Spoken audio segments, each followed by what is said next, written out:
नमस्कार, बखबर में आपका स्वागत है। मैं हूं राघवेंद्र सिंह। बखबर में आज हम बात करेंगे देश में आज़ादी के बाद संविधान के मामले में तो ठीक है, लेकिन कानून के मामले में एक बड़ा बदलाव हुआ है। अगर आज़ादी के बाद की हम बात करें तो उसके थोड़ा पीछे जाएंगे तो ये अंग्रेज़ों के ज़माने का एक तरह से कानून व्यवस्था थी जिसे बदला गया है और 1 जुलाई 2024 से वो लागू हो गई। यानी कल की हम बात करें तो कल रविवार की रात 30 जून की रात को ये लागू हो गया है। नया दौर और ये नया कानून, इसमें बहुत सारी चीज़ ऐसी है जो गैर ज़रूरी थी, उसको हटा दिया गया है और जो ज़रूरी है उसको जोड़ दिया गया है। और ख़ास तौर से हम बात करें तो अब इसका नाम भी बदल दिया गया है। पहले आईपीसी होता था, इंडियन पेनल कोड, अब ये हो गया है भारतीय न्याय संहिता। इसी तरह से और भी बदलाव किए गए हैं। सीआरपीसी की जगह भी नए कानून की बात हो गई है, नया नाम आ गया है, बीएनएस आ गया, बीएनएसएस आ गया और बीएसए, इसको तत्काल प्रभाव से लागू कर दिया गया है। इसके क्या लाभ है, क्या जनता को राहत मिलेगी, क्या पुलिस पर कामकाज बढ़ेगा? क्योंकि सबसे खास बात है कि जो थाने में फरियाद होती थी, जिसे रिपोर्ट कहते हैं, एफआईआर कहते हैं, अब एफआईआर कितनी जल्दी दर्ज होगी। अगर पीड़ित कहीं और भी है जहां घटना हुई है, उसके अलावा वो कहीं और से भी रिपोर्ट दिखाता है तो वो रिपोर्ट भी दर्ज हो जाएगी। अगर हम आम भाषा की बात करें, इस पूरे मामले में चर्चा के पहले आपको बता दें कि देश के गृह मंत्री अमित शाह ने क्या कहा वो सुनेंगे और उसके बाद हमारे साथ आज 4 विशेष मेहमान रहेंगे। पहले हम सुनते हैं इस मुद्दे पर अमित शाह की क्या राय है, गृह मंत्री के तौर पर वो क्या कह रहे हैं, और फिर करेंगे चर्चा की शुरुआत। प्रक्रिया ऑलरेडी पूरी हो गई है। 99.9% थाने कंप्यूटराइज हो चुके हैं। ई रिकॉर्ड जनरेट करने की प्रक्रिया भी हमने 2019 से ही चालू कर दी थी। 0 एफआईआर, ई एफआईआर, चार्जशीट और जवाब, ये सभी डिजिटल होगा। किसी को बड़े बड़े जेरोक्स निकालकर करने की जरूरत नहीं है। 1 लाख पेज की चार्जशीट भी एक छोटे से पेन ड्राइव से जजेस के सामने जाएगी और पक्षकर्ताओं को दिए जाएगी। 90 दिन के अंदर इस कानून में पीड़ित को, जिन्होंने न्याय की गुहार की है, उनको अपने केस का प्रोग्रेस ऑटोमेटिकली ऑनलाइन भेजा जाएगा। हमने इसके अंदर 7 साल और उससे ज्यादा सजा वाले सभी गुना में फॉरेंसिक की टीम की विजिट को कंपलसरी कर फॉरेंसिक एविडेंस को कानूनी जामा पहनाने का काम किया है। तो हमने देखा कि किस तरह से सब चीज़ें बदल जाएंगी। बहुत सारी चीज़ें इसलिए भी बदलेंगी क्योंकि अब दौर बदल गया है। पहले हाथ से लिखा पढ़ी होती थी रिपोर्ट की, अब ई एफआईआर भी होगी और उसके साथ साथ जो बहुत सारे प्रावधान किए उसमें महत्वपूर्ण ये है कि अब चार्जशीट जो है वो 60 दिनों में दाखिल हो जाएगी। यानी आरोपी पर आरोप पत्र 60 दिन के भीतर तय हो जाएंगे, 30 दिन में सुनवाई हो जाएगी और न्यायालय फैसला भी इसको दे देगा।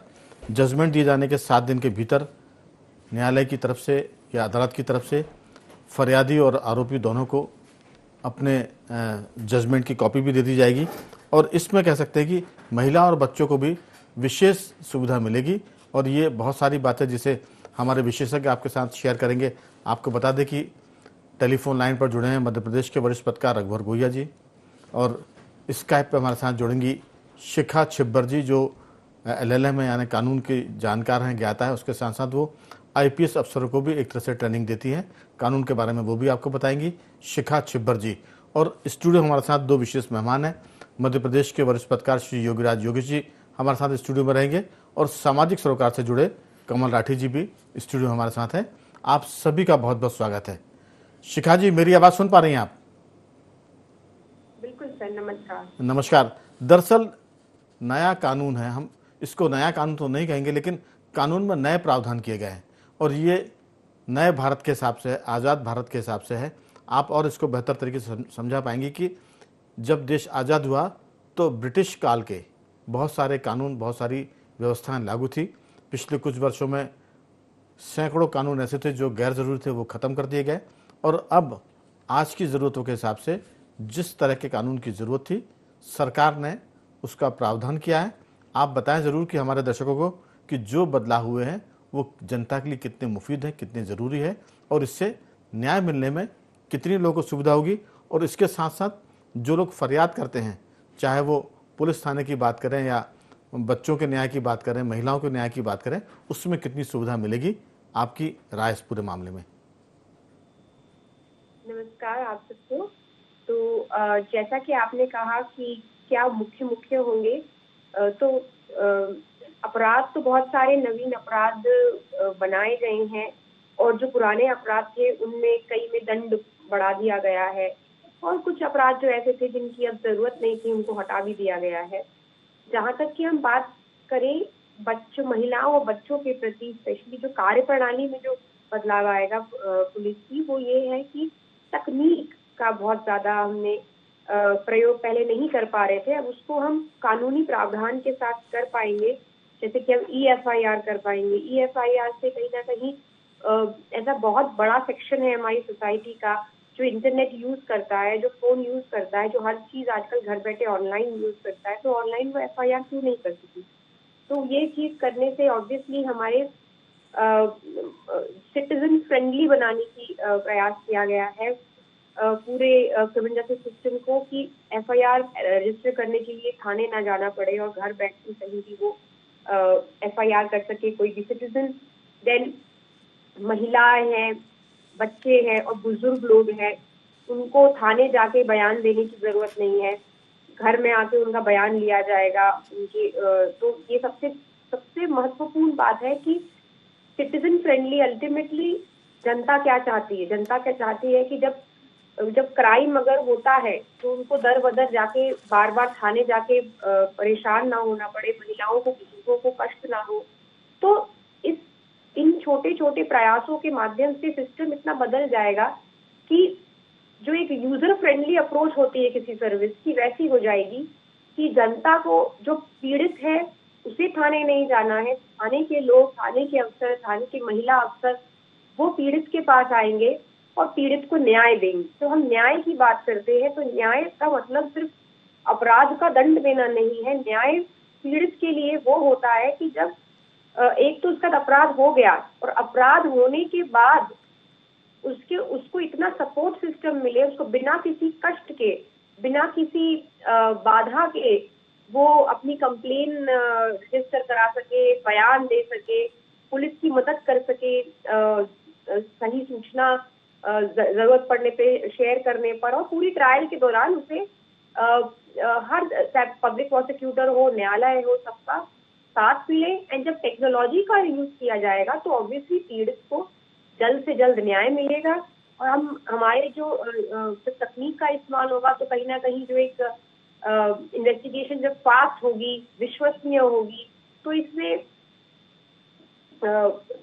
गवाहों का जो हॉस्टाइल होने का जो एक परेशानी थी, उसमें कहीं ना कहीं ये भी था कि witness protection scheme properly available नहीं थी। तो अब विटनेस प्रोटेक्शन का प्रावधान किया गया है, तो इसलिए बिना किसी डर के गवाह लोग अपने बयान दे सकेंगे एंड गवाहों को बार बार थाने नहीं आना पड़ेगा।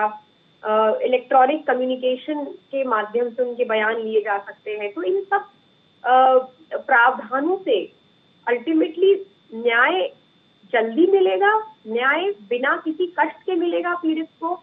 एंड इसमें सिर्फ जनता की ही नहीं और गवाहों की नहीं, कहीं ना कहीं एक पूरा मैसेज जाता है सोसाइटी में जी कि हम जो एक कहावत हो गई थी कि तारीख पे तारीख, तारीख पे तारीख चलता रहता है, उसको हम पीछे छोड़ के अब त्वरित न्याय की तरफ बढ़ रहे हैं, जहाँ पे विक्टिम के लिए और विक्टिम के फैमिली के लिए फर्स्ट रिस्पॉन्स जो है, जो पहला रिस्पॉन्स है, वो इम्प्रूव होगा। बिल्कुल। तो शिखा जी, मैं लौटूंगा आपके पास। काफी महत्वपूर्ण उपयोग है। ये बहुत सारी बातें हैं, लेकिन हमने चर्चा की शुरुआत में ये भी कहा था कि अब EFIR का भी आपने जिक्र किया, वो 3 दिन के भीतर अब साइन करना उस पर जरूरी हुआ, यानी थाने के लिए। इसके साथ साथ फरियादी को EFIR जो कि उसके दस्तावेज भी मुहैया कराए जाएंगे। और सबसे खास बात यह है कि 90 दिन यानी 3 महीने के भीतर पुलिस को अपराध के बारे में चार्जशीट अदालत के भीतर दाखिल करना पड़ेगी। और इससे एक कदम आगे बढ़कर ये कि 60 दिन के भीतर तो आरोप तय हो जाएंगे और 30 दिन में ये कोशिश हो रही कि सुनवाई पूरी हो जाए। 1 महीने के भीतर सुनवाई होगी और जजमेंट भी उस पर दे दिया जाएगा। तो ये मुझे लगता है कि बड़े टास्क हैं। कानून तो बना दिया, इस पर कितना अमल होगा प्रैक्टिकली, इस पर जरूर हम नज़र रखेंगे, क्योंकि सरकारें तो हमेशा अच्छे काम करती है, लेकिन सिस्टम उसे कितना फॉलो करता है, और सिस्टम फॉलो नहीं करेगा तो उस पर क्या प्रावधान है, उसको दंड देने के जो सिस्टम इस पर आड़े आता है, 7 दिन के भीतर जजमेंट की कॉपी मिल जाएगी।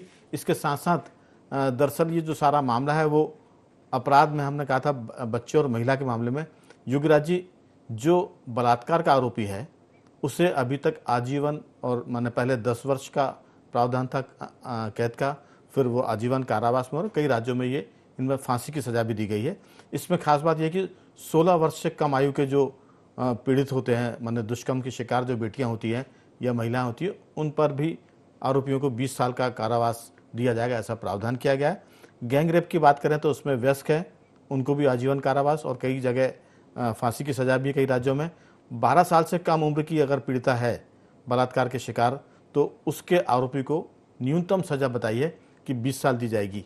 इसके साथ साथ बहुत एक मामला चला है कि लोगों को झांसे में देकर शादी कर लेते थे, फ्रॉड करते थे, बेटियों की ज़िंदगियाँ बर्बाद हो जाती थी, और जो शादी का झांसा देकर संबंध बनाते थे, ऐसे मामले को भी अपराध बलात्कार की श्रेणी में दर्ज किया जाएगा और इस पर भी उतनी कठोर कार्रवाई होगी जो बलात्कार के आरोपी के साथ की जाती है। यानी अब ये नहीं चलेगा कि झांसा देकर आपने महिला से सहमति बनाई और वो जो अपराध हुआ है वो सहमति से हुआ है। इस मामले में भी मेरे ख्याल से एक नई चीज़ आई है और वो कठोर है, लोग झांसा देने में थोड़ा सा डरेंगे।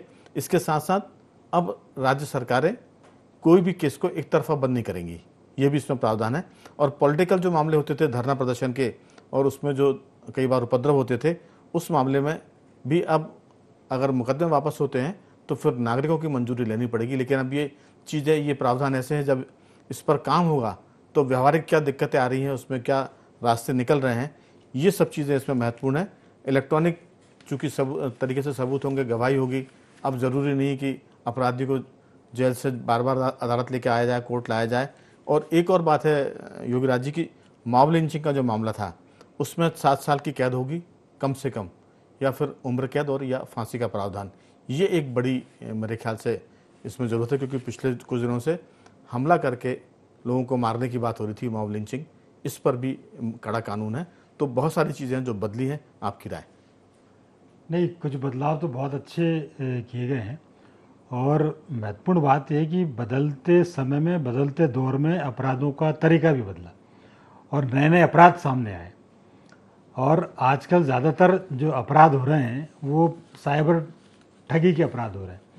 तो इन प्रावधानों में भी उसका जिक्र है, लेकिन वो मुझे ऐसा लगता है कि वो थोड़ा कम है, जबकि अपराध की गंभीरता बहुत ज़्यादा है, जिसको कि पुलिस और अन्य महकमा बहुत हल्के में लेकिन उन मामले को निपटा दी जाते हैं। अब किसी के लेकिन अब ऐसा नहीं हो पाएगा। हाँ, ये प्रावधान है, लेकिन इसमें मेरा ये मानना था कि इसको थोड़ा और कड़ा करना था और इजी बनाना था, क्योंकि अभी इस मामले में ये तय नहीं हो पाता। इसकी एक इसका बड़ा महत्वपूर्ण पहलू ये है कि जो साइबर ठग के काम में लगे हैं, जो साइबर क्रिमिनल हैं जी, वो अभी भी पुलिस ऑफिशियल्स और पुलिस कर्मियों की तुलना में ज़्यादा तेज़ गति से काम कर रहे हैं। तो वो जो एक ट्रेनिंग का जो प्रोग्राम होना चाहिए उस महकमे में, या तो वो ट्रेनिंग ऐसी हो कि जो साइबर क्राइम करने वाले जो लोग हों उसकी पकड़, भाई वो भी तो आखिर ऑनलाइन और कंप्यूटर के जरिए सब कर रहे हैं, तो हमें कंप्लेंट कराने के बाद, दर्ज कराने के बाद ये क्यों समझ में नहीं, ये क्यों पकड़ नहीं पा रहे कि ये कहाँ से ठगी हुई है, इसका आरोपी कौन है। सिंपल सा, मान लो आज लोगों के हर हाथ में मोबाइल है, और वो मोबाइल भी 10,000, 20,000, 50,000, 1-1 लाख, 1.5 लाख की मोबाइल है। अब वो मोबाइल घूम जाते हैं तो ये है कि साहब उसका वो एक IP एड्रेस होता है, उसके थ्रू वो पकड़ा जाता है, लेकिन फिर भी उस जिसका मोबाइल घुमा उसको मोबाइल मिल नहीं पाता। पहली बात तो चोरी होने की रिपोर्ट नहीं लिखी जाती। दरअसल अब ये तो हुई एक तरह से इन्वेस्टिगेशन का मामला, ये हुई जांच प्रक्रिया। जो सरकार ने कानून बनाया उसमें इलेक्ट्रॉनिक जो सबूत होते हैं उसको भी मान्यता दी है।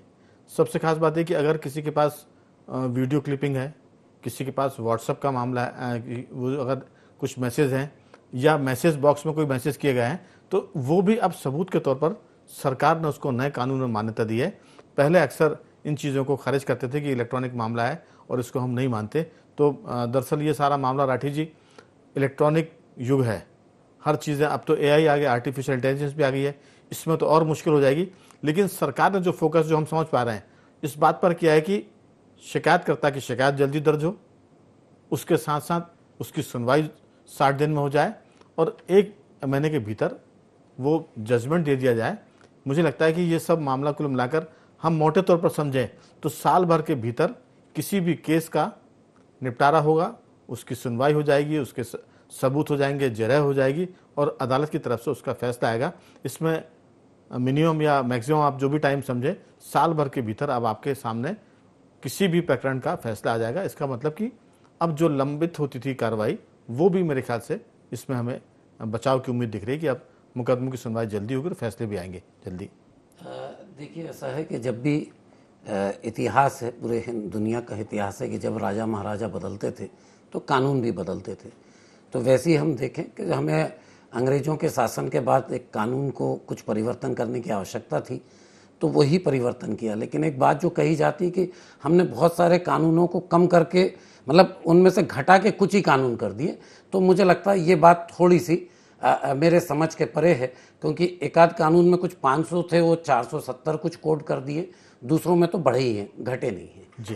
तीसरी मैं ये कहना चाहूँगा कि इसमें जो दो नई ढंग की चीज़ें जो ऐड हुई हैं वो ये है कि जो मॉब लिंचिंग की आपने कही और जो महिलाओं के लिए अपराध, ये दो एक नए कानून इसमें बहुत अच्छे ढंग से पूरा समझाया गया। जैसे मॉब लिंचिंग में 5 लोगों से ज़्यादा होंगे तो उसको मॉब लिंचिंग माना जाएगा और उसमें सज़ा के प्रावधान चेंज किए गए। बाकी मुझे मोटे तौर पे देखिए बहुत कानून में बदलाव मुझे नहीं दिखता। हाँ, जो परिवर्तन आया कि इलेक्ट्रॉनिक युग आया तो इलेक्ट्रॉनिक सबूतों को उन्होंने माना कि उसे भी हम सबूत के रूप में स्वीकार करेंगे। जो आपने कहा अदालत का फैसला, तो वो जिरह होने के बाद, जब जिरह पूरी हो जाएगी अदालत में, उसके बाद न्यायाधीश को 30 दिन के अंदर अपना फैसला देना है। ये चीज जितना मैं समझ पाया हूँ, हो सकता है कुछ कम समझा हूँ, लेकिन मुझे जो समझ में आया अभी तो प्रथम दृष्टिया इसको तो धीरे धीरे समझेंगे क्योंकि जी अभी ये लागू हुआ है। इसमें जो लोगों के जो आपत्ति खासकर जो सामने आती है वो एक जो पुलिस में एफआईआर का 90 दिन का एक समय दिया है, तो उस समय जमानत की क्या स्थिति बनेगी आदमी की और पुलिस का उस समय क्या रोल रहेगा, क्योंकि पुलिस से एक आम आदमी, क्रिमिनल को तो कोई दिक्कत नहीं होती है लेकिन आम आदमी थोड़ा घबराता है। मैं उसको बता दूं, जो हम समझ पा रहे हैं वो ये 90 दिन का मतलब कि आपने रिपोर्ट लिखा दी, फिर पुलिस उसकी जांच करेगी। कई बार मामला इतना पेचीदगी भरा होता है कि पुलिस को जांच करने में वक्त लगता है, तो 90 दिन का वक्त वो जांच इन्वेस्टिगेशन का है। जरूरी नहीं कि 90 दिन में ही से हो सकता है कि वो 10 दिन में वहाँ पुलिस को चालान पेश कर दे, नहीं सर, इसमें लोगों का जो डर मुझे अभी प्रथम दृष्टिया जो डर दिखता है कि 90 दिन तक जमानत की दिक्कत ना हो व्यक्ति को। मतलब एक आम आदमी है, उस पर किसी ने शिकायत कर दी तो पता चला कि वो प्रभावशील है, तो वो 90 दिन तक वो परेशान होता रहेगा। तो इसका मुझे लगता है कि अभी मैं इंटरप्रिटेशन सही कह रहा हूँ, ये बिल्कुल नहीं कह रहा हूँ मैं, ऐसा मुझे लगा कि लोगों की जो डिबेट सुनी। दूसरा, जो राजद्रोह देशद्रोह की बात थी, उन कानूनों को हटाने की बात चलती थी, तो उसको भी इसमें अलग अलग ढंग से परिभाषित कर दिया गया। तो मुझे ऐसा इसमें जो नई चीज़ ओवरऑल में जो मुझे लगी, एक इलेक्ट्रॉनिक सबूतों की इसमें वो इम्पोर्टेंस बढ़ी है। दूसरा, महिलाओं को लेकर जो अपराध है उसमें सजा के प्रावधान बढ़े, एक मॉब लिंचिंग बढ़ी है। ये 3 महत्वपूर्ण बिंदु मुझे लगता है कि इसमें बलात्कार के मसले में 2 वर्ष उम्र भी कम की है, 18 से घटाकर उसको 16 वर्ष कर दिया गया है। अगर बलात्कार का आरोपी 16 वर्ष का है तो उसको अवयस्क नहीं माना जाएगा, बल्कि उसके खिलाफ उतनी कठोरता से फैसले होंगे और 20 साल तक की उसको मैंने इसलिए महिलाओं के प्रति अपराध, तो 3 महत्वपूर्ण मुझे लगता है प्रथम दृष्टिया कि कानून में ये 3 बिंदुओं पे ज्यादा जोर दिया। बिल्कुल। और जहां तक 90 दिन की जांच का मामला, तो उसमें मैक्सिमम लिमिट है 90 दिन, यानी 3 महीने में आप जांच करके कोर्ट में पेश करें चालान, उसके बाद कोर्ट की सुनवाई के बाद 1 महीने के भीतर जजमेंट आएगा। और ये जो सारे मामले हैं, हमारे साथ रघुवर जी भी टेलीफोन लाइन पर है। रघुवर जी, आपको थोड़ी सी प्रतीक्षा करनी पड़ेगी, 3 साथी हमारे साथ है, इसलिए हमने सबसे अंत में आपको जोड़ा ताकि आपका तजुर्बा भी इसमें शामिल हो जाए चर्चा में। किस ढंग से देखते हैं नई व्यवस्था को? नए कानून तो हम नहीं कहेंगे, लेकिन कानून में कठोरता की बात हुई है और 1 जुलाई से यानी कल आधी रात से ये लागू हो गया है। आपका इसमें क्या कहना है? जी राघवेंद्र जी, इस पूरे डिबेट में आदरणीय संध्या जी ने काफी संक्षिप्त में और काफी प्रभावी ढंग से बहुत सारी शिखा छिब्बर जी हैं वो, जी शिखा छिब्बर जी, जी और उन्हीं को आदरणीय राठी जी ने भी काफी हद तक आगे बढ़ा के समझाने की कोशिश की है और वो सफल भी रहे हैं। मेरा ऐसा मानना है कि जैसे आपने भी राजनीतिक रिपोर्टिंग की है, तो आपको याद होगा आपकी सरकार आपके द्वार एक स्लोगन चला था किसी जमाने में राजनीतिक रूप से, और मैं उसके आपको बाद बता दूं में- कि वो दिग्विजय सिंह जी की सरकार थी 1993 से 2003 तक, वो 10 साल मैं नाम मुख्यमंत्री नहीं रहे लिया थे मैंने। जी। इसी तरह से मैं समझता हूं कि आपकी पुलिस आपके द्वार वाला ये जो मामला बनता जा रहा है, अब पुलिस को हर हाल में विक्टिम जो भी है उसके पास जाके और एफआईआर की कॉपी लेने पड़ेगी, बयान जो है वो लेने पड़ेंगे। ये इसलिए मैं इसे बहुत अच्छा संकेत मानता हूँ कि पुलिस शब्द सामने आते ही और कोई लड़ाई झगड़ा या किसी भी प्रकार का अपराध का मामला आते ही जी। सबसे पहले एक सामान्य व्यक्ति के मन में भय जो पैदा होता था, तो अब वो भय से थोड़ा सा उसे मुक्ति मिलेगी और वो बिना थाने जाए हुए रिपोर्ट दर्ज करा सकता है, नंबर 1।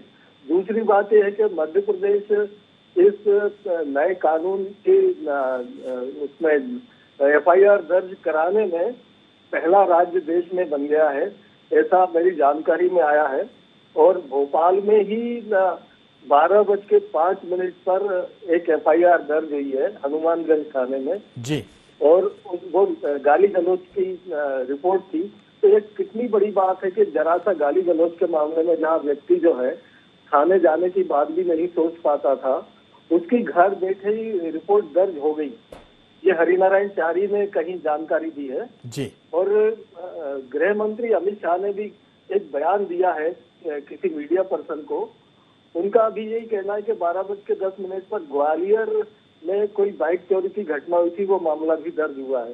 तो हम ये कह सकते हैं कि अन्य बिल्कुल जो भी कानून है या योजनाएं लागू करने में जिस तरह से मध्य प्रदेश का एक महत्वपूर्ण योगदान रहा है, वैसे ही ये नए कानून को लागू करने में भी मध्य प्रदेश जो है वो अव्वल नंबर बिल्कुल का- रघुवर जी, दरअसल इसमें एक चीज़ और है, मैं समय की कमी रहेगी, मैं चारों मेहमानों से आधा आधा मिनट में जरूर इसका उत्तर लेना चाहूँगा, हालांकि समय कम रहेगा। वो ये कि एक तो अब पुलिस पर वर्कलोड बढ़ेगा, पुलिस इसको कैसे मैनेज करेगी, इसके साथ साथ उसका व्यवहार भी उसको बदलना पड़ेगा। क्योंकि अभी तक थाने में जिस ढंग से पुलिस के अंदाज में सब काम होता था, चाहे आरोपी तो ठीक है, फरियादी के साथ भी जिस तरह से कई बार शिकायतें आती थी कि पुलिस का जो अंदाज है वो ठीक नहीं है, तो हमें लगता है कि पुलिस पर काम का बोझ बढ़ेगा, पुलिस को अपना रवैया सुधारना पड़ेगा और उसको अपनी एफिशिएंसी बढ़ानी पड़ेगी। शिखा जी, आपकी इसमें राय कि इन नए बदलाव से पुलिस को क्या क्या बदलना पड़ेगा अपने भीतर, उसको कामकाज में तेजी लानी पड़ेगी, व्यवहार ठीक रखना पड़ेगा, और सरकार ने जिस मंशा से ये बदलाव किए ताकि वो फलीभूत हो सके, ये बताना भी पड़ेगा। शिखा जी। हाँ, तो जहाँ तक पुलिस की बात है, तो मेरा तो ऐसा मानना है कि पुलिस अभी भी अपने तरफ से पूरा सही प्रयास करते हैं। व्यवहार उनका अभी भी काफी, आप थाने जाएं तो आप देखें तो वो हमेशा कमजोर वर्ग के लोगों से, वृद्ध व्यक्तियों से हमेशा अच्छे से ही बात करते हैं। इक्का दुक्का चीजें हम सुनते हैं, कई बार मीडिया में भी आती है जहाँ पे पुलिस सही व्यवहार नहीं करी हो। वो तो इंडिविजुअल बात है, दुनिया में हर तरीके के लोग होते हैं, अच्छे लोग भी होते हैं, बुरे भी होते हैं, तो पुलिस में भी कोई बात करने का लहजा किसी का वो हो सकता है। ये बात तो होगी व्यवहार की। बट हम जहां तक की बात करें कि कानून बदलने से इंफ्रास्ट्रक्चर को भी उतना उनके साथ रेडी करना जरूरी है। जैसे कि audio video recording of search and seizure वाला जो मसला है, जो प्रावधान है, उसमें प्रॉपर कैमरे मतलब उनके पास होने चाहिए, हर इन्वेस्टिगेटिंग ऑफिसर के पास, कि वो सही तरीके से रिकॉर्डिंग कर पाए। ट्रेनिंग सबकी हो रही है, बट ट्रेनिंग के साथ जितने संसाधन पुलिस वालों को